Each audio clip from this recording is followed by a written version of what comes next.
Yeah, hello students and welcome back again to our video tutorial. And today in this lecture we are going to discuss about the different types of connective tissue. In our previous lecture, in the introduction of connective tissue, we have discussed the three major components of connective tissue, and I have told you that other name of connective tissue is mesenchyme. And why we call that mesenchyme? Because connective tissue is mesodermal in origin. The first component of connective tissue is matrix. Matrix mainly consists of glycoprotein and certain carbohydrate along with mucopolysaccharide. The most commonly occurring mucopolysaccharide was hyaluronic acid. Then connective tissue, different type of cells. The major one were fibroblasts, the most abundant and the largest in size. Then it have plasma cell, it have fat cell, macrophages and all the different type of cell. And third component was fibers. Connective tissue के three types of fibre आपको बताए गए होंगे. One was collagen fibre और white fibre, glistening white in colour. They were not branch, they were not elastic, made up of collagen protein. Second type of fiber were yellow fiber. Yellow fiber are flexible, they are having elasticity, elastin protein, they mainly show branches. And third type of fiber which mainly make network were reticulin fiber. And reticulin fiber were not elastic, they are very delicate, and if you stretch that part, these fiber break down. Now, more thing that connective tissue is the most abundant tissue and most widely distributed tissue in our body. So this is what we have learned in the introduction of connective tissue. Now, depending upon how these cell and fibers are arranged in the ground substance, we used to classify different type of connective tissue. So let us start today's lecture with the types of connective tissue. As I told you, depending upon how the fibers and how the cells are arranged in the ground substance of connective tissue has been classified. First case, that cells and fibers are very loosely arranged. So first type of connective tissue would be loose connective tissue. Loose connective tissue where cells and fibers are loosely arranged in the matrix. Second type of connective tissue would be dense connective tissue where the cells and fibers are densely arranged within the matrix. And third type of connective tissue which we will be discussing in the series of lecture would be specialized connective tissue. That one which has been specialized to perform certain functions. I will be telling you which one is specialized connective tissue. First, let me tell you which is loose connective tissue, and in today's lecture I will try to cover the loose connective tissue. There are two types of loose connective tissue. One is areolar connective tissue, and second type of loose connective tissue is adipose connective tissue. So in areolar connective tissue and adipose connective tissue, the cells and fibers are loosely arranged within the matrix. That is your adipose connective tissue. So we will be learning about two different type of loose connective tissue. One is areolar, second is adipose. Second type of connective tissue would be dense connective tissue. Now it depends, either the fibers are regularly arranged or the fibers are irregularly arranged. So there would be one type of tissue which we call dense regular connective tissue, and there would be other type of tissue which we call dense irregular connective tissue. Now this regular arrangement could be of two types. There could be a case when there is a regular arrangement of white fiber, and there is other case when there is regular arrangement of yellow fiber. So it could be dense regular white connective tissue, dense regular white fibrous connective tissue, or dense regular yellow fibrous connective tissue. Is that clear? Now this white fiber, the white fiber could be present in form of cord, and the white fiber could be present in form of sheath.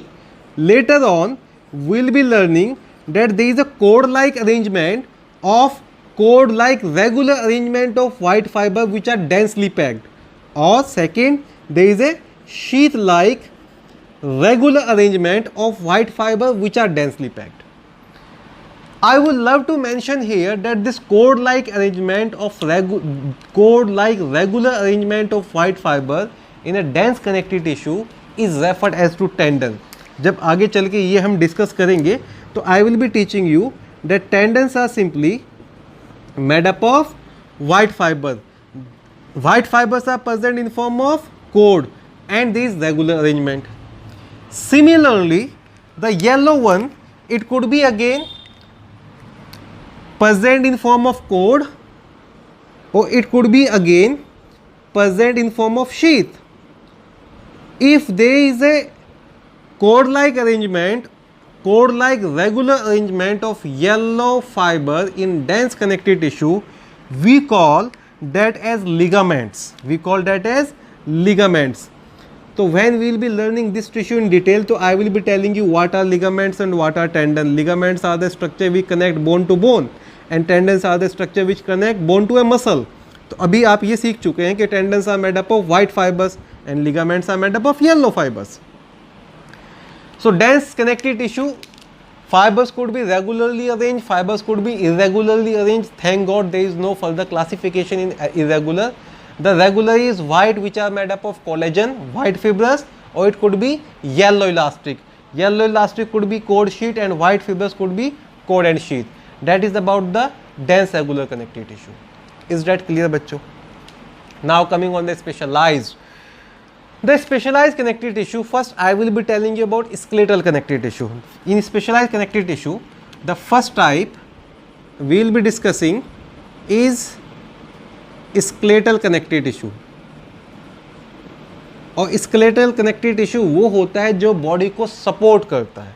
Skeletal connective tissue, to be very exact, there are two type of skeletal connective tissue which we will be learning. One is cartilage and second is bone. और further cartilage में हम पढ़ेंगे cartilage. Furthermore, it could be of different type. Cartilage could be hyaline, cartilage could be fibrous, and cartilage could be calcified. Cartilage furthermore could be hyaline. ये सारे details में पढ़ रहे हैं one by one, so there is no hurry. We got a lot of time this now. Hyaline, it could be fibrous. I will be telling you white and as well as yellow, or it could be calcified. Similarly, bone could be of two types. We are going to learn about spongy bone and we are going to learn about compact bone. तो बच्चों जो first type of specialise connective tissue हुआ वो हुआ आपका skeletal connective tissue. Second type of specialise connective tissue आप पढ़ेंगे that would be your vascular connective tissue. अगर हम वेस्कुलर कनेक्टिव टिश्यू की बात करें, वैसे तो vascular connective tissue body fluid and circulation में पढ़ना होता है, but I believe will be getting enough time, तो I will be teaching you blood and all the components in connective tissue here. तो let's say there are two type of vascular connective tissue. One is blood and second is lymph.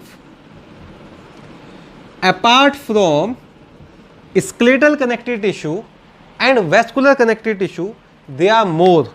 One is your pigmented connective tissue, second is your reticular connective tissue, and third is your mucoid connective tissue. There are three more types of specialized. As there is no space here, I will be mentioning them there. Which one? One is pigmented connective tissue. I am writing CT for connective tissue here. Second is reticular connective tissue where reticular fibers would be there. यहाँ पर मैं reticular fiber का जिक्र नहीं किया था. And third would be mucoid connective tissue. So one by one I will be teaching you all these types of connective tissue. So in connective tissue, on a quick revision, connective tissue has been classified depending upon the arrangement of cell, fibers, and later on depending upon the type of function they are performing. Loose connective tissue, cells are very loosely arranged. We are going to discuss that part today. Dense connective tissue, densely packed fibers and cell, regular arrangement or irregular arrangement, regular arrangement of white fibers or yellow elastic fiber, cord sheath in both case, tendon and ligament. We will be learning that. Skeletal connective tissue could be cartilage, skeletal connective tissue could be bone. In cartilage there could be hyaline, there could be fibrous. white fibrous cartilage and yellow fibrous cartilage, and there could be calcified cartilage. Similarly, bone could be spongy bone or could be compact bone. I will be telling you different type of bones as well, which are sesamoid bone, which are your investing bone and all the things. Vascular connective tissue, blood and lymph. Then special connective tissue में 3 more. One is pigmented connective tissue, second is reticular connective tissue, and third is mucoid connective tissue. So that would be the different type of connective tissue which we are going to discuss in our series of lectures. And as I told you earlier on, that connective tissue is the most abundant and most widely distributed tissue in our body, and it has been specialized to connect different part of our body as well as it provides support. तो linking and support इसके बारे में हमने discussion कर लिया था. Now in today's lecture, our today's lecture would be mainly focused on this part. We are going to discuss about loose connective tissue today. So let me clear up this board and let me start with loose connective tissue. All right. See, connective tissue के अंदर अगर मैं intracellular space की बात करूँ तो there is abundance of intracellular space in connective tissue, और जो लूज कनेक्टिव टिश्यू पढ़ेंगे उसके अंदर तो सबसे ज़्यादा इंटरसेलुलर स्पेस हम पढ़ेंगे, not intracellular. We are going to discuss about intercellular space. तो आप अभी एक कंसेप्ट बना लेना कि मसल्स के अंदर इंटरसेलुलर स्पेस नहीं होता है. एपिडर्मल टिश्यू के पास जो एपिथेलियल टिश्यू है उसके पास little, very little intercellular space होता है, और जो कनेक्टिव टिश्यू है उसके पास अबंडेंट इंटरसेलुलर स्पेस होता है. Is that clear? So let us start our topic of loose connective tissue here. तो first let me tell you certain feature of loose connective tissue, and then one by one I will be discussing areolar connective tissue as well as adipose connective tissue. तो आपको दो ही चीज़ पढ़नी है, उनका structure पढ़ना है, कौन कौन सी सेल्स होती हैं, और उनका लोकेशन पढ़ना है. ठीक है, और क्या फंक्शन परफॉर्म कर रहे हैं वो भी हम डिस्कस करते रहेंगे. तो लूज कनेक्टिव टिश्यू में what are loose connective tissue? Where cells and fibres are loosely arranged within matrix, or other name of matrix is ground substance. ठीक है बच्चों, पहले टाइप का जो लूज कनेक्टिव टिश्यू पढ़ने वाले that is your areolar connective tissue. Areolar connective tissue का दूसरा नाम होता है स्पॉन्जी कनेक्टिव टिश्यू. और स्पॉन्जी कनेक्टिव टिश्यू क्यों आ जाता है इसका नाम? क्योंकि बहुत ही लूजली पैक्ड फाइबर्स और सेल्स है. Areolar connective tissue is also known as spongy connective tissue. जब भी मैं सीटी लिखूंगा, सीटी का मतलब होगा connective tissue. Is that clear? आपने पढ़ा था कि भाई कनेक्टिव टिश्यू सबसे अबंडेंट होता है. Well and good. कौन सा कनेक्टिव टिश्यू सबसे अबंडेंट होता है? तो answer would be areolar connective tissue. तो areolar connective tissue is most widely distributed all over the body. सबसे ज़्यादा जो हमारे बॉडी के अंदर कनेक्टिव टिश्यू होता है बच्चों, वो एरिओलर कनेक्टिव टिश्यू होता है. इसको एरिओलर कनेक्टिव टिश्यू क्यों कहा गया है? इसको एरिओलर कनेक्टिव टिश्यू इसलिए कहा गया है क्योंकि इसके अंदर जो फाइन थ्रेड्स हैं वो एक दूसरे को क्रॉस करते रहते हैं और अलग अलग डायरेक्शन में रेडिएट कर जाते हैं. उनके जब वो रेडिएट करते हैं अलग अलग डायरेक्शन में तो बीच में कुछ स्पेसेस बच जाते हैं जिसको बोलते हैं एरिओला, और एरिओला वर्ड से ही नाम आया है एरिओलर कनेक्टिव टिश्यू. तो areolar connective tissue it is so named because areolar connective tissue, the name areolar connective tissue come from, it is so named because because different I will say it is so named because different type of fibers they radiate in different direction, because it takes the form of different type of fibers,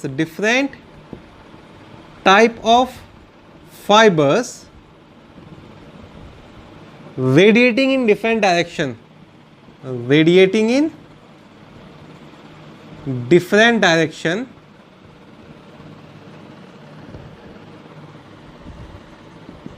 crossing over each other, crossing over each other and leaving behind some species called as areolae. सी, इसके जो fibres है वो अलग अलग direction में radiate करते जाएंगे और ये बीच में जो स्पेस बच जाते हैं बच्चे, इनको बोलते हैं एरियोले।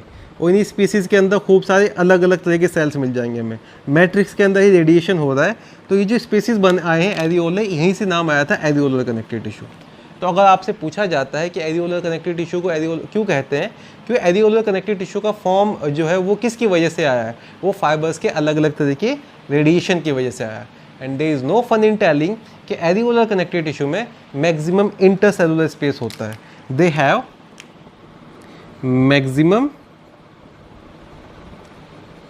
Intercellular space. अब देखो, मैं सबसे पहले ना आपको एक एरियोलर कनेक्टिव टिश्यू का डायग्राम बना के दिखा देता हूँ।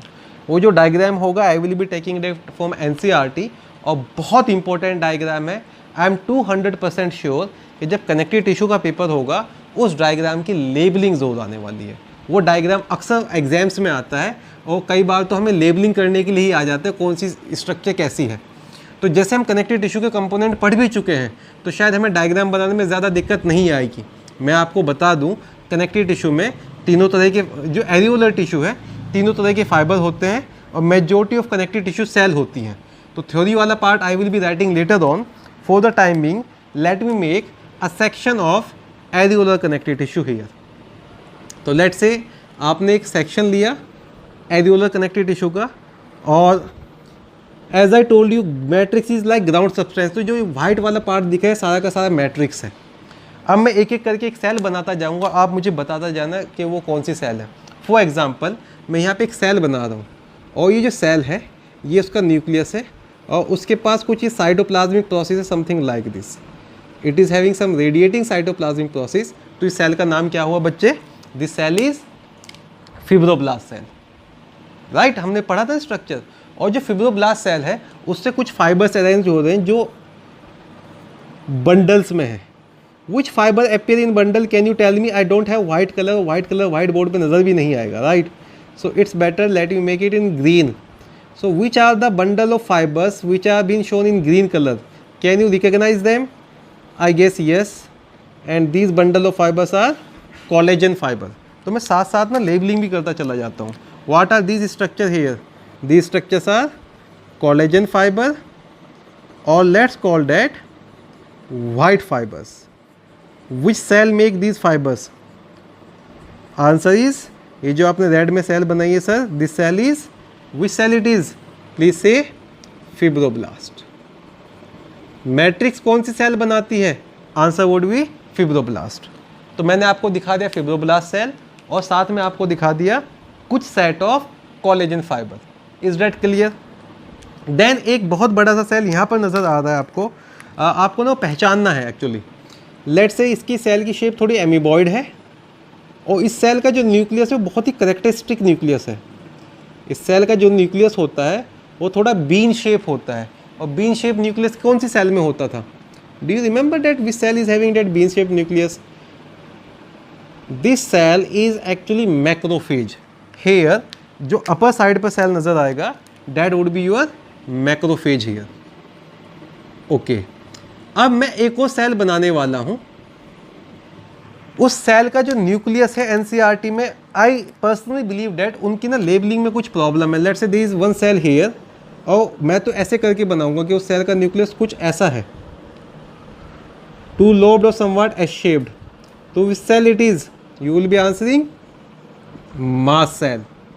अब मास सेल का न्यूक्लियस एनसीईआरटी में थोड़ा सा किडनी शेप दिखाया है, तो प्लीज़ उसको याद रखना कि जो लोअर साइड पर सेल उन्होंने लेबलिंग किया है, अब वो क्या करते हैं, वो ना ये जो लेबलिंग है उसको हटा देंगे और वो आपसे पूछेंगे यहाँ पे ना थोड़ा किडनी शेप न्यूक्लियस दिख रहा होगा। तो don't get confuse, the upper cell is macrophages, upper cell is macrophages. और मैक्रोफेजिस में बताया भी था मैं शायद कुछ लाइसोसोम्स के बारे में। and this cell which is having a lot of secretory granules, it used to secrete histamine, heparin and serotonin. This cell is mast cell. Are we done up to here? और भी कुछ cell दिखा देते हैं. Let's say here एक ट्राइलोब cell आपको नज़र आएगी. एग्जैक्टली मैंने बताया था आपको कि भाई कुछ ना ब्लड सेल्स वगैरह भी पार्ट होती हैं कनेक्टिव टिश्यू का. तो जब आप आगे चल के पढ़ोगे कि ईस्नोफिल के अंदर ट्राइलोब्ड न्यूक्लियस होता है. अभी हम लेबलिंग वगैरह नहीं कर रहे हैं इसका. देन यहाँ पर कुछ सेल्स है. Yes yes yes, please recognise this cell here. There are certain cells which are like this. उनके अंदर एक वैक्यूल है और ये न्यूक्लियस यहाँ पर हो गया. सर्टेन सेल्स लाइक दिस और न्यूक्लियस यहाँ पर होगा. Which cell these are? These are adipocyte. तो it consist of macrophages, it consist of mast cell, it consist of adipocyte, it consist of fibroblast. इतनी चीज़ें समझ में आ रही है. और मैं आपको दिखा दूं. Let's say I am also making a cell here. Let me make it in brown colour. And this cell is also having 2 lobe nucleus. तो which cell do you think it is? You will be answering sir this is also mast cell. इनकी labelling नहीं पूछी जाएगी exam में, क्योंकि NCERT में जो labelling दी है वो उसको हटा के क्वेश्चन पूछता है. तो आप इस मास्ट सेल को याद रखना, मैक्रोफेज को याद रखना, फिब्रोब्लास्ट को याद रखना, कोलेजन फाइबर को याद रखना. ठीक है. I need some more colours. Let me try this one. अब मैं दिखाता हूँ आपको कुछ फाइबर्स, और जो फाइबर होंगे वो ब्रांचिंग शो करेंगे. Let's say there is a fibre and this fiber is showing branching like this. What should be the name of this fiber here? The fibers which are showing branching like this, what should be the name of this fiber? Which fiber shows branching? So yellow color में बनाते तो ज़्यादा अच्छा लगता. These are yellow fiber. And there is one more fiber here, and that fiber is forming a network. Which color is missing? Brown is there, red is there, green is there, black is there. All the colors has been used. Let me make it in red color so you can differentiate. There are certain more fibers which has been making a network something like this. And those fibers which are making a network, that would be especially reticular fiber. तो बच्चों आपको याद रखना है diagram of areolar tissue. Areolar tissue में जैसे देख रहे होंगे खूब सारा आपका क्या होता है. अच्छा ये सुनो, फाइबर से सारे में अलग अलग डायरेक्शन में रेडिएट करते हैं. जो स्पेसीज बच गए थे उनको बोला था एरियोला, और उन्हीं एरियोला के अंदर होती है सेल्स वगैरह. उन्हीं एरियोला के अंदर होती है सेल्स वगैरह. फॉर एग्जांपल मैं यहाँ भी कुछ बंडल ऑफ फाइबर नज़र दिखा देता हूँ आपको. Which are these fibres in green? These are bundles. कौन से फाइबर होंगे? White fibres. और वाइट फाइबर्स के साथ साथ हमारे थोड़े बहुत इलास्टिक फाइबर भी हेयर एंड देयर नज़र आ जाएंगे. तो पहला चीज़, क्यों एरियोला क्या मतलब था? एरियोला का मतलब था फाइबर्स अलग अलग डायरेक्शन में रेडिएट करते हैं, बीच में कुछ स्पेस बच जाते हैं जिसको एरियोला कहते हैं. उन स्पेसिस में होती है cell.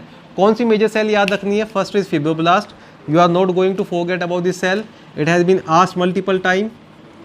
Labelling of this cell has been asked multiple times. Alright, okay.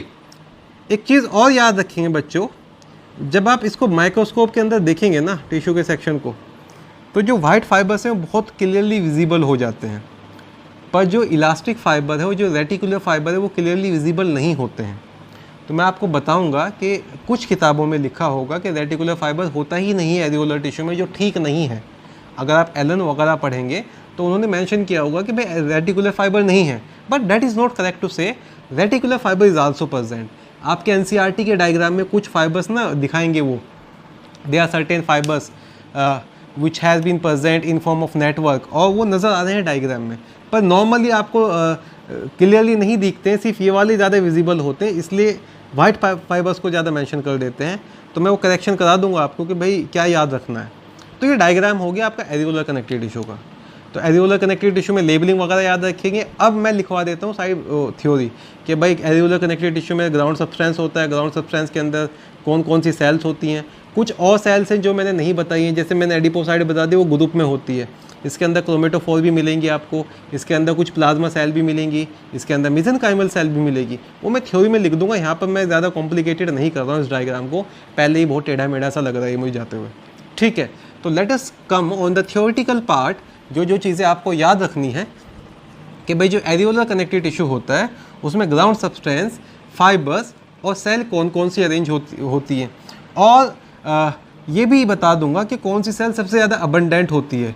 Areolar connective tissue के अंदर ब्लड सप्लाई भी रहता है और नर्व एंडिंग्स भी रहती हैं, तो it also receive certain supply of blood vascular system and certain supply of our nervous system as well. वो कहाँ पर आएगा? जो इंटर सेलुलर स्पेस है वहाँ पर। तो let us come the theoretical part. In theoretical part, I will start that areolar connective tissue consists of तो हम शुरुआत करेंगे बच्चों ग्राउंड सब्सटेंस से। ग्राउंड सब्सटेंस जिसको हम मैट्रिक्स भी कहते हैं, कंसिस्ट ऑफ मैट्रिक्स, और let's call that ground substance. ये हम किसके बारे में लिख रहे हैं? We are talking about areolar tissue.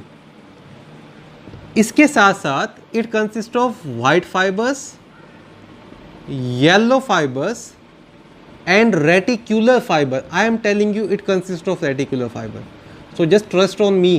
और रेटिकुलर फाइबर एब्सेंट होते हैं, ये एलन वालों ने मेंशन किया है, तो डाउट सेक्शन में कोई नहीं पूछेगा कि सर आपने रेटिकुलर फाइबर पढ़ाए थे, एलन में तो नहीं लिखा है। Reticular fibres are present, they are not very clearly visible, इसलिए शायद उन्होंने लिख दिया है, ठीक है।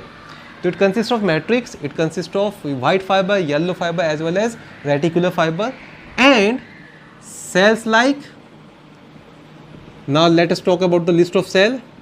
Fibroblast, mast cell, macrophages, these three being the most abundant. इसके साथ साथ और कौन कौन सी सेल होती हैं? I will be mentioning that it consists of few adipocyte in group. वो अलग अलग नहीं नजर आती है, तो मैंने डायग्राम में भी आपको दिखाया होगा। Adipocytes are present in group.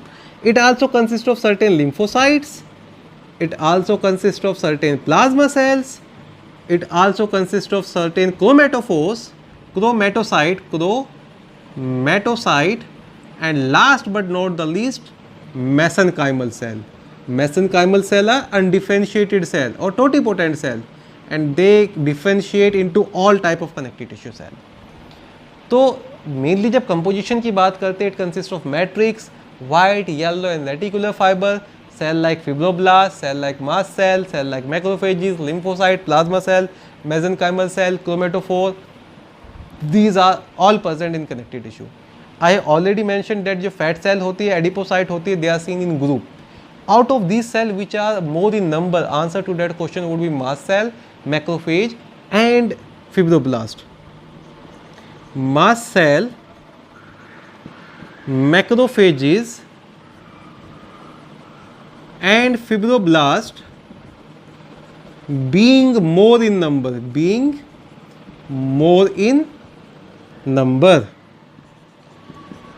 Now it worth mentioning here that connective tissue also receives the supply of blood vascular system as well as connective tissue also receives the supply of nerve fibers.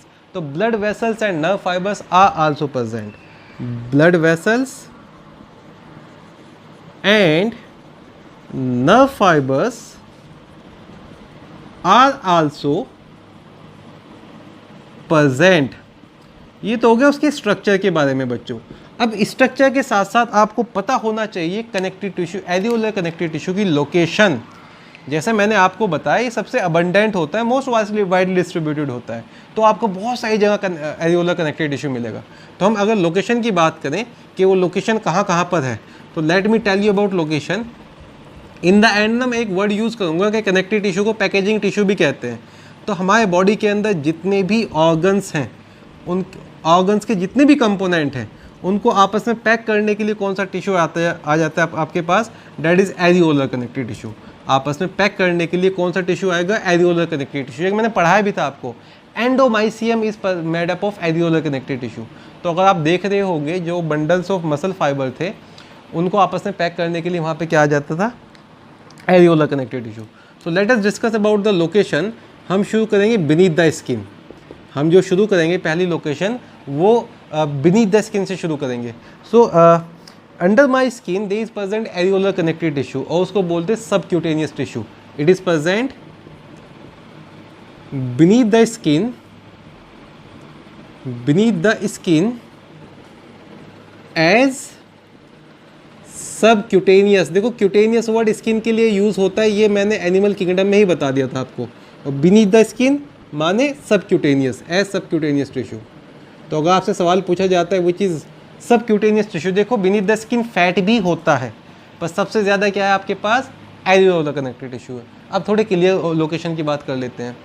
जितने भी muscles होते हैं उनके बीच में और उनके चारों तरफ एरियोलर कनेक्टिव टिश्यू मिलता है। जितने भी नर्व्स होते हैं, जितने भी ब्लड वेसल्स होते हैं, वहाँ पे मिलता है areolar connective tissue. Second location, in between and around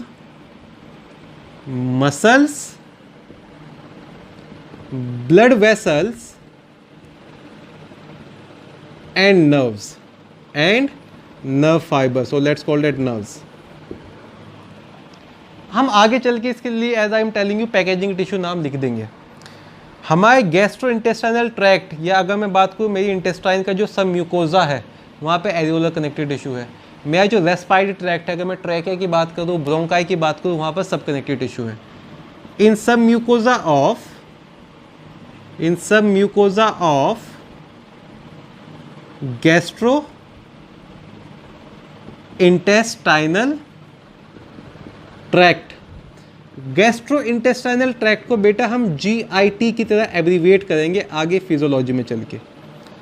and respiratory system, तो रेस्पायरेटरी पार्ट की अगर बात करें किस किस के सब म्यूकोजा में मिलेगा, answer would B trachea and bronchi, trachea and bronchi.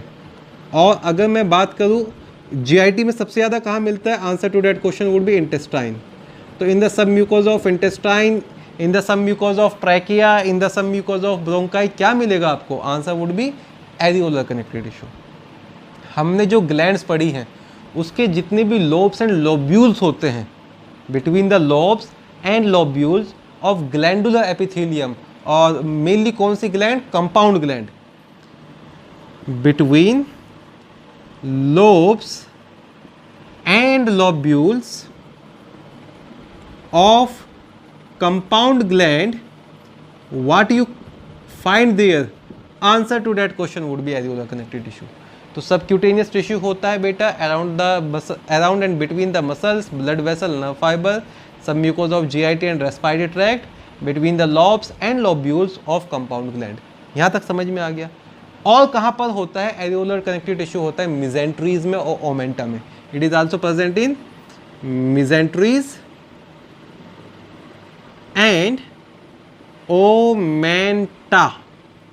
अब ये शायद दोनों टर्म आप लोगों के लिए नई होगी, इससे पहले कि आप इसका डाउट पूछें मैं इन दोनों की डेफिनेशन बता देता हूँ। मिजेंट्री क्या होता है, mesentery is a double fold of peritoneum which attaches my intestine to the posterior wall of abdomen। Mesentery is double fold of peritoneum which attaches intestine to posterior abdominal wall. तो देखो peritoneum तो आपको पता होना चाहिए, coelomic epithelium का ही दूसरा नाम पेरिटोनियम होता है, मैं ये बता देता हूँ अभी। तो पेरिटोनियम डबल फोल्डेड पेरिटोनियम होती है जो इंटेस्टाइन को पोस्टीरियर पार्ट ऑफ एब्डोमेन पे कनेक्ट करता है, वो क्या होता है, मिजेंट्री। ओमेंटा भी फोल्ड ऑफ पेरिटोनियम होता है, पर ओमेंटा स्टमक को कनेक्ट करता है with the different organ of abdomen. It is fold of peritoneum, it is fold of peritoneum which connects stomach to different abdominal organ। और मैं ये बताता चलूँ आपको, इसमें ना थोड़ा फैट भी होता है एरियोलर टिश्यू के साथ साथ, इसके अंदर एडिपोज टिश्यू भी होता है। तो एडिपोज टिश्यू में भी ये लोकेशन मैं रिवाइज करने वाला हूँ। आई रिपीट, मिजेंट्री ओमेंटा में एरियोलर टिश्यू के साथ साथ थोड़ा सा फैट टिश्यू भी होता है। तो अब तो मैं कह सकता हूँ ना, in fact the areolar tissue is also known as packaging tissue because it form packaging around all the organs और nearly in all the organs जो पैकेजिंग कर रहा है वो कौन सा टिश्यू कर रहा है, एरियोलर कनेक्टिव टिश्यू। तो areolar connective tissue is also known as packaging tissue. और क्यों पैकेज करके रख रहा है, it's like thermocol I guess. आप किसी बॉक्स के अंदर ना अपने अलग अलग पार्ट्स डाल दें और वो पार्ट्स आपस में कोलैप्स ना कर जाए, वहाँ पर आपने थर्माकोल भर दिया। उस थर्माकोल का एक पार्ट एरियोलर कनेक्टिव टिश्यू है, उसमें एडिपोज कनेक्टिव टिश्यू भी आएगा, वो भी मैं बताने वाला हूँ। अब एक और स्पेशल सी लोकेशन बची एरियोलर कनेक्टिव टिश्यू की, जिसका नाम होता है टेला सबक्यूटेनिया। वैसे तो मैंने ना पहली जो लोकेशन बताई थी beneath the skin subcutaneous tissue, उसी को मैं थोड़ा सा एक्सटेंड करता हूँ। तो एक बार ये रिवाइज करा देता हूँ, फिर टेला सबक्यूटेनिया की बात करता हूँ कि कैसे एरियोलर कनेक्टिव टिश्यू की जो लेयर है वो स्किन को कनेक्ट करती with the upper layer of muscle, उसके बारे में भी डिस्कशन करेंगे। Beneath the skin subcutaneous tissue, इसी में टेला सबक्यूटेनिया बताऊंगा आगे। अराउंड द मसल्स और between and around the muscles, blood vessels and nerves, in the submucosa of GIT, in the submucosa of respiratory tract, main part intestine, trachea and bronchi, between lobes and lobules of compound gland, in the mesentery and in the omentum. Mesentery is a double fold of peritoneum which connect intestine with the posterior abdominal wall, and omentum is a fold of peritoneum which connect stomach to different abdominal organ. अब बता देता हूँ टेला सबक्यूटेनिया के बारे में, इसी part का थोड़ा सा एक्सटेंशन होगा। तो let me clear up this part from here.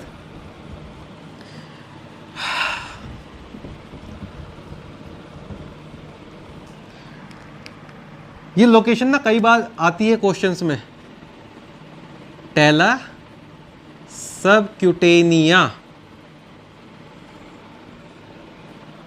देखो कुछ ऐसा होगा कि आपके पास ना ये स्किन है, आपकी ब्लैक कलर की स्किन है, नहीं, let me make your skin with red colour. अब स्किन के नीचे ये है आपका एरियोलर कनेक्टिव टिश्यू, और एरियोलर कनेक्टिव टिश्यू के यहाँ पर है ये आपकी muscles, these are your muscles. Muscles की जो अपर कवरिंग है उसके लिए भी एक स्पेशल नाम यूज़ करने वाला हूँ मैं भी, and that is a special covering of muscle to which areolar connective tissue is fused. तो बच्चों आपने पढ़ा होगा मसल्स मैमल्स के अंदर ना बहुत टाइटली फ्यूज होती विद द स्किन, तो हम इस लेयर की बात कर रहे हैं। ये लेयर होती है टेला सबक्यूटेनिया। तो what is definition of tela subcutanea? A thin continuous layer which connect skin with the underlying skeletal muscle. और कौन सी मेम्ब्रेन होती है स्केलेटल मसल की? Answer to that question would be panniculus carnosus. This is panniculus carnosus. Remember, panniculus carnosus is a part of skeletal muscle. तो टेला सबक्यूटेनिया को define कर दूं, a thin continuous layer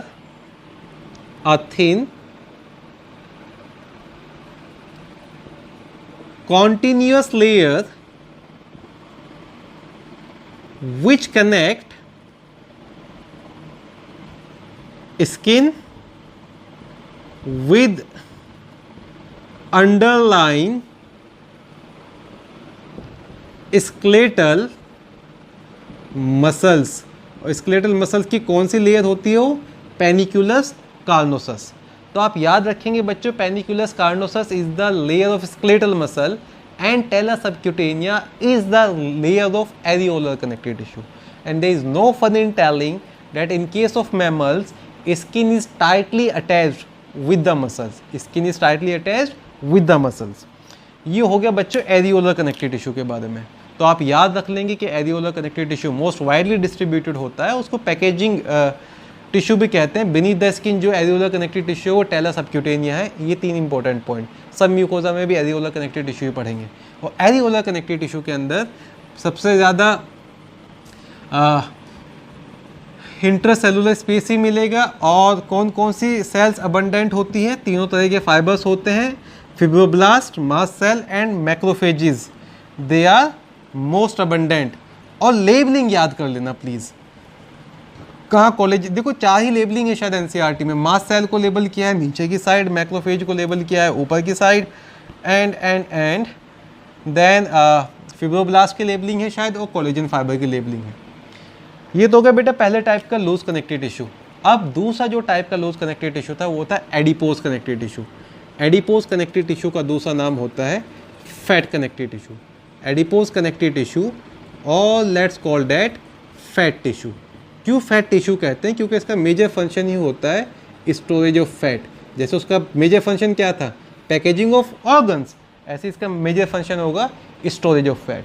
तो adipose connective tissue is fat storing connective tissue और fat storing connective tissue. अब देखो मैं आपको बता दूं यहाँ पर कनेक्टिव टिश्यू कि जो भाई एडिपोज कनेक्टिव टिश्यू है वो एक मॉडिफिकेशन होता है. It is the modification of areolar connective tissue. मगर एडिपोज कनेक्टिव टिश्यू के जो एरियोलाज होते हैं, एरियोलाज याद है ना वो जो आपने पढ़ा था spaces between the fibre. Adipose connective tissue के जो एरियोलाज होते हैं उनका मेजर कंपोनेंट होता है एडिपोसाइट. वो एडिपोसाइट का काम होता है स्टोरेज ऑफ फैट. तो अभी जो स्ट्रक्चर मैं बताऊंगा उसमें सिर्फ एडिपोसाइट ही आपको दिखाऊंगा. देन ब्लड वेस्कुलर सिस्टम भी प्रेजेंट होता है एडिपोज कनेक्टिव टिश्यू में और एडिपोज कनेक्टिव टिश्यू भी प्रेजेंट होता है बीनीथ द स्किन. ठीक है, अब स्ट्रक्चर से शुरू करते हैं. अगर स्ट्रक्चर बना के दिखाया जाए तो एक सेक्शन ले लेते हैं एरियोला का और उसके अंदर मैं आपको दिखा देता हूँ अलग अलग तरह की एडिपोसाइट्स कैसे होती हैं. तो आपको खूब सारे एडिपोसाइट्स मिलेंगे. They would be something like this. Let's say these are the adipocytes. और बीच में कहाँ कहाँ का ब्लड वेसल शो करेंगे वो भी दिखा दूंगा. थोड़े बहुत फाइबर्स भी शो कर देंगे इस डायग्राम में. अब इस एडिपोसाइट के अंदर बेटा क्या होता है? एडिपोसाइट के अंदर होता है एक फैट ग्लोब्यूल. और उस फैट ग्लोब्यूल की वजह से देखो फैट ग्लोब्यूल का नंबर एक भी हो सकता है और ज़्यादा भी हो सकता है. तो अभी मैं टाइप ऑफ जब वो बताऊंगा ना आपको एडिपोज कनेक्टिव टिश्यू तो उसमें मैं मेंशन कर दूंगा कौन सा मोनोलोकुलर है, किस में एक है और किसके अंदर ज़्यादा है. तो अभी एक ही बात कर लेते हैं. ज़्यादातर जो साइड सेलुलर स्पेस है उसके अंदर क्या है? ये फैट ग्लोब्यूल ही है. न्यूक्लियस कहाँ चला गया? साइड में. तो सिर्फ यहाँ पर बाहर ही साइटोप्लाज्म है. अच्छा, इस फैट ग्लोब्यूल के अंदर फैट है, इस फैट ग्लोब्यूल के अंदर फैट नहीं है. ये कैसे चमत्कार हुआ ये भी मैं डिस्कस करूँगा कि अगर आप इसको बॉयल वगैरह कर देते हैं, हीटअप कर देते हैं तो क्या हो जाएगा. तो अभी तो मैं दिखा रहा हूँ कुछ आपके एम्प्टी फैट ग्लोब्यूल और कुछ मैं दिखा रहा हूँ those which are having a fat globule along with a lot of fat. अच्छा, मैं सारे ही मोनोलोकुलर बना के दिखा रहा हूँ. लेट्स से ये सारे के सारे खाली हो गए. इससे मैं मार करके इंक बच जाएगी. खाली में भी न्यूक्लियस तो हो गई. फैट ग्लोब्यूल है, फैट स्टोर नहीं है अभी. और ये सारे के सारे आपके भरे हुए हो गए. ठीक है बेटा, चलो एक तो दिखा देता हूँ कि कंडीशन ऐसी भी हो सकती है कि खूब सारे भी हो सकते हैं. ये न्यूक्लियस हो गया और ये खूब सारे हो गए. All right. तो ये कौन सा सेल है बेटा? एडिपोसाइट. याद है सिग्नेट रिंग शेप बताया था. ये क्या है इसका? न्यूक्लियस. और ये क्या है? Fat globule. और ये क्या है? Vacant fat globule. अब जैसा कि मैंने आपको बताया ये सारा कहाँ है? ये सारा ग्राउंड सब्सटेंस में है. और इसके ग्राउंड सब्सटेंस में आपको नज़र आ जाएंगे बेटा कुछ फाइबर्स भी नज़र आ जाएंगे, कुछ ब्लड वेसल्स भी नज़र आ जाएंगी. लेट्स से यहाँ पे फाइबर्स है जो ये बंडल्स में है. प्लीज़ इनको कोई नाम दे दो. Somebody says collagen fibre accepted. Let's call that white fibres. Right. कुछ हैं जो ऐसे मस्ती सी कर रहे हैं, ब्रांचिंग शो कर रहे हैं. Who you are? We are yellow fibres. देन कुछ चीज़ें यहाँ पर नज़र आ रही हैं, छोटी छोटी सी ब्लड वेसल्स. Blood vessels. तो जब आप एडिपोज टिश्यू को बनाएंगे बेटा, एडिपोज टिश्यू में आपको दिखाना है matrix. What is this here by the way? This here is matrix. तो आपको दिखाना है मैट्रिक्स. सेकंड आपको दिखाना है एडिपोसाइट. एडिपोसाइट में सिग्नेट रिंग न्यूक्लियस दिखाना है, सिग्नेट रिंग शेप दिखानी है. तो न्यूक्लियस साइट पेरीफेरी पर हो जाएगा. येलो फाइबर दिखा दिए, वाइट फाइबर दिखा दिए एंड ब्लड वेसल्स दिखा दिए. नर्व कनेक्टिविटी भी होती है, here and there nerve fibre भी होंगे. तो ये तो हो गया structure of connective tissue. Structure of adipose connective tissue.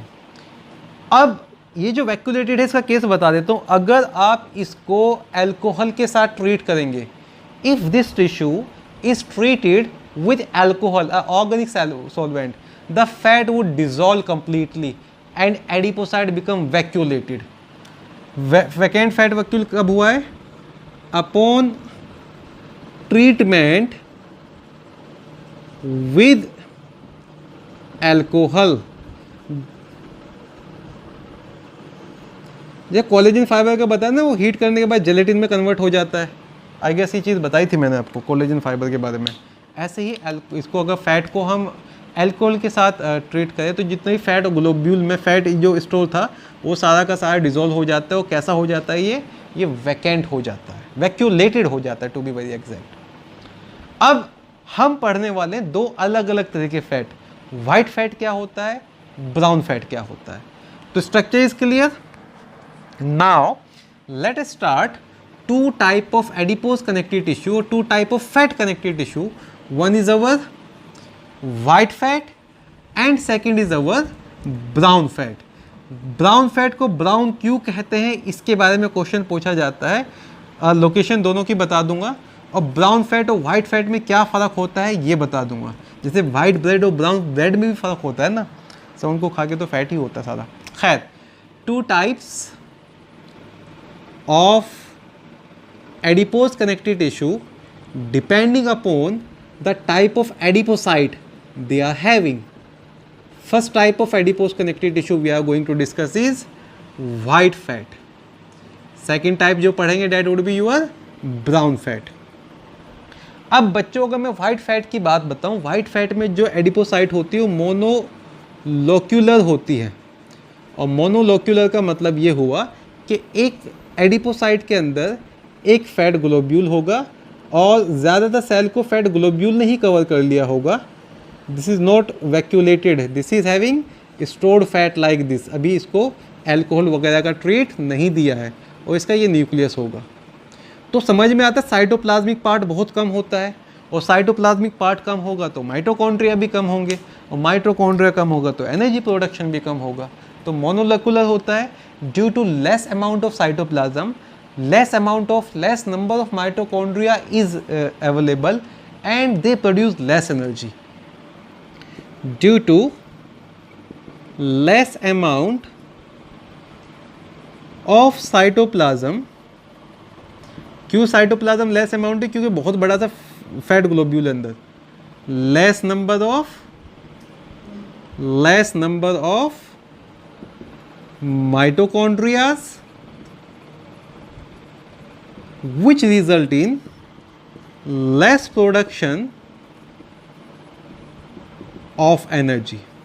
तो आप बच्चों ये याद रख लेंगे कि जो वाइट फैट होता है वो कंपैरेटिवली ब्राउन फैट से कम एनर्जी बनाता है।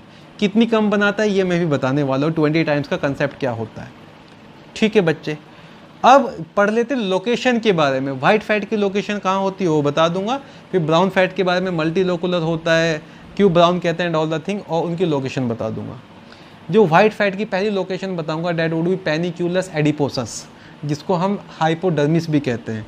अगर लोकेशन की बात करें, the first location is पेनिक्यूलस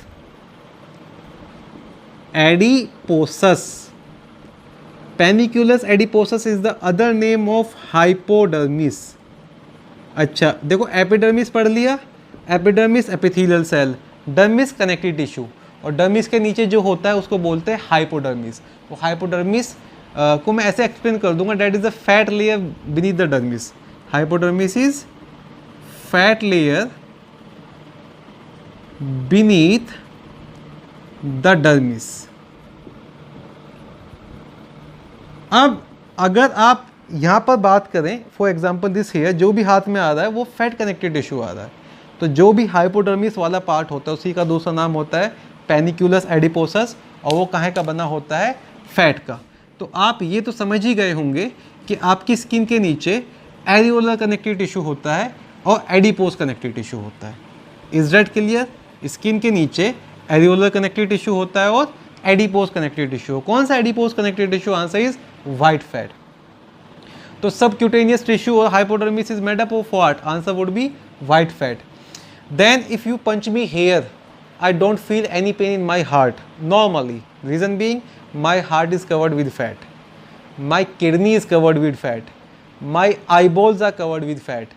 My mesenteries are covered with fat. My omenta is covered with fat. Right? So it also covers, second location, it also covers heart kidneys, eyeball, and as I promised to you about mesentery and omenta, mesentery and omenta. तो mesentery and ओमेंटा में दोनों तरह का fat याद रख लेना, दोनों तरह का लूज कनेक्टेड टिश्यू, एरियोलर भी, एडिपोज भी, ठीक है। ऑर्गन्स की कवरिंग ताकि उनको मैकेनिकल जो स्ट्रेस है वो ज़्यादा फील ना हो, वहाँ पर फैट कनेक्टेड टिश्यू होता है बच्चों। देन कुछ एनिमल्स, फॉर एग्जाम्पल अगर मैं व्हेल, सील और एलिफेंट की बात करूँ, उनका जो ब्लबर होता है that is made up of white fat. Blubber of whale, seal and even elephant, जो भी स्किन के नीचे खूब साफ एक मोटी लेयर बन जाती है फैट की, वो वाइट फैट होता है।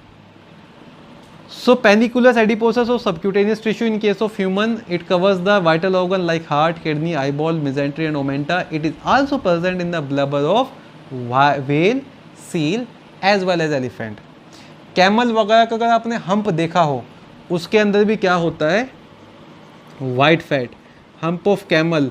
इवन जो फैट बॉडीज होती है फ्रॉग की, फैट बॉडीज ऑफ फ्रॉग, वहाँ पर क्या होता है, answer would B adipose tissue, ठीक है बच्चों। इसके अलावा अगर मैं बात करूं हमारी जो बोन मैरो है, जो येलो बोन मैरो होता है, उसके अंदर भी क्या होता है, येलो बोन मैरो के अंदर भी होता है एडिपोज टिश्यू। और जो आपके पास मैरिनो शीप होती है, उसकी टेल में भी होता है white fat. In the tail of merino sheep is well known for the production of wool, as well as in yellow bone marrow white fat is present। तो जितने भी मैंने लोकेशन बताई है, सबक्यूटेनियस हो गया, कवरिंग ऑफ वाइटल ऑर्गन हो गया, ब्लबर हो गया, हम्प हो गया, fat body, tail of merino sheep, yellow bone marrow, these are the major location जहाँ आपको याद रखना है वाइट फैट के बारे में। तो वाइट फैट बच्चों मोनोलोकुलर होता है, उसमें कम साइटोप्लाज्म होता है, कम माइटोकॉन्ड्रिया होता है और कम ही एनर्जी वो प्रोड्यूस कर सकता है। अब बात करते हैं ब्राउन फैट की।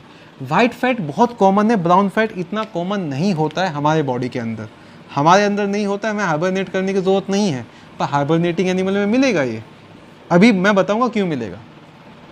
अब बात करते हैं ब्राउन फैट। ब्राउन फैट जो होता है वो मल्टीलोकुलर होता है।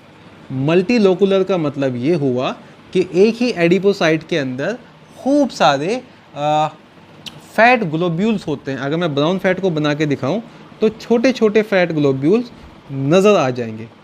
फैट ग्लोब्यूल का साइज़ ज़्यादा बड़ा नहीं है, इसलिए साइटोप्लाज्म का जो वॉल्यूम है वो बढ़ जाता है। It is having more cytoplasm, brown fat is having more cytoplasm, hence more mitochondria. So I can say due to the presence of more mitochondria, it produce much amount of energy, produce more energy. So which of the fat produce more energy, brown fat or white fat? So you will be shouting together that the answer is brown fat. And brown fat की adipocyte कैसी होती है? Your answer should be multilocular. अब फिर भी वो question unanswered है कि इसका नाम ब्राउन फैट क्यों होता है। आप याद रखेंगे in case of these cells generally एक साइटोक्रोम पिगमेंट होता है। पहले तो हाँ चलो साइटोक्रोम पिगमेंट का कंसेप्ट बता देता हूँ। The brown colour is due to the presence of a iron containing cytochrome pigment. Brown fat का जो ब्राउन कलर है, brown colour is due to presence of iron containing, please remember iron containing cytochrome pigment। In cell के अंदर एक cytochrome pigment होता है जिसके centre में आयरन होता है, उस पिगमेंट की वजह से इनका कलर ब्राउन हो जाता है। मोर माइटोकॉन्ड्रियाज है, कितना ज़्यादा एनर्जी बना सकता है, they can produce 20 times more energy than white fat. Produce इनका जो ऑक्सीडेशन पावर होता है वो 20 टाइम्स मोर होता है, 20 times more energy than white fat. ठीक है बच्चों यहाँ तक। अब आता है किस्सा लोकेशन का, कि जो लोकेशन होता है वो कहाँ कहाँ होता है। देखो ज़्यादा एनर्जी प्रोड्यूस होत करता है तो ये ऐसे एनिमल के पास होता है जो ना सर्दी में ज़्यादा एक्टिव नहीं रह पाते, ज़्यादा कोल्ड इन्वायरमेंट को नहीं बियर कर पाते, वो हाइबरनेट हो जाते हैं। वो हाइबरनेटिंग एनिमल लाइक, अगर आप बात करें रैट की, आप बात करें श्रीव्स की, that is found in rodents. Rodentia याद है वो order, like rat and shrew. याद रखना रैबिट रोडेंशिया में नहीं आता है, रैबिट आता था लेगोमोर्फा में, वो याद रखना नहीं है अभी। तो it is mainly found in case of rodent like rat and श्रीव which undergo hibernation, and during hibernation they actually obtain energy from stored brown fat. During hibernation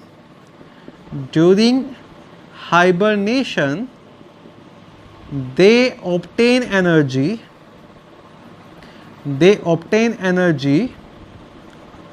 from brown fat.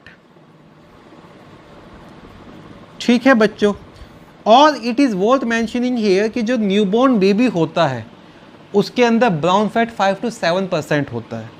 Newborn baby जल्दी से shivering नहीं करते, और shivering क्यों नहीं करते, उनके अंदर कोल्ड रेजिस्टेंस आ जाता है। और कोल्ड रेजिस्टेंस क्यों आता है, जो कोल्ड रेजिस्टेंट डिवाइस होता है in newborn baby, that is due to the presence of brown fat. Cold resistance device in newborn is due to the presence of brown fat.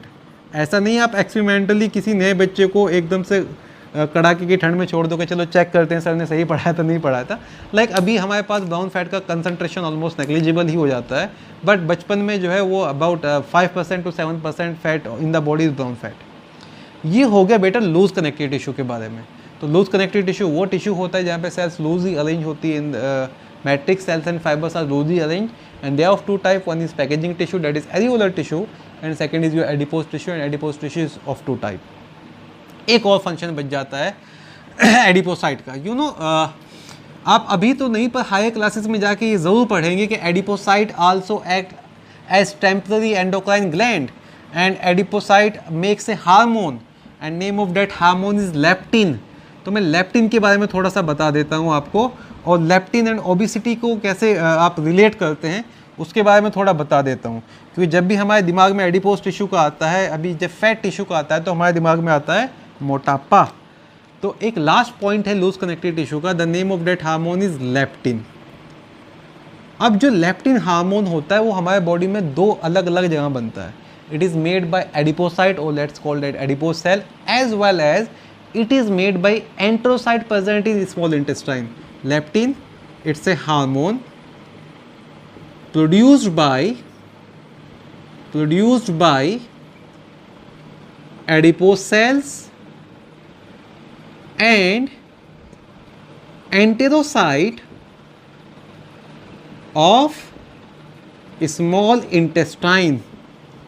You know leptin का एक और नाम होता है, अगर देखो हंगर के जो सेंटर होते हैं वो आपके ब्रेन में होते हैं, in your hypothalamus and near to the hypothalamus you are having certain satiety center और हंगर सेंटर। लेप्टिन को मेनली कहते हैं वो एंटी हंगर हार्मोन होता है। Leptin help to regulate the energy balance by inhibiting hunger. It help to regulate energy balance by inhibiting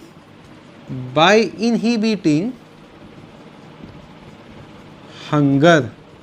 तो अगर आपसे पूछा जाए एंटी हंगर हार्मोन कौन सा होता है तो answer you will answer that is leptin.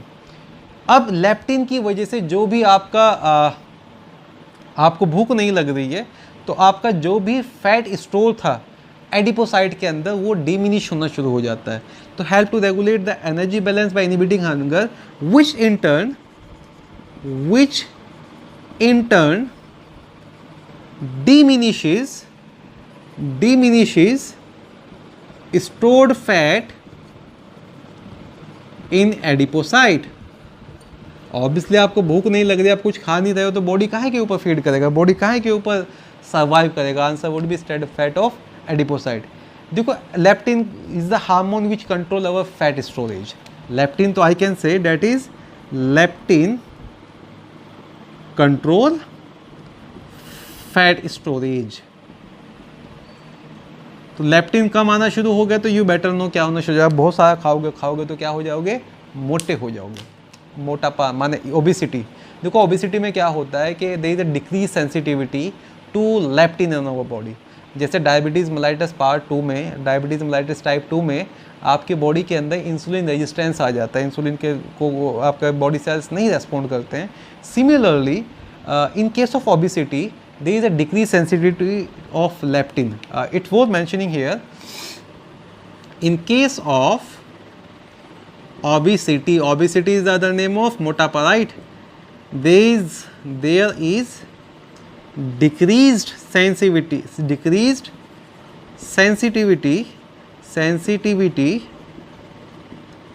to leptin.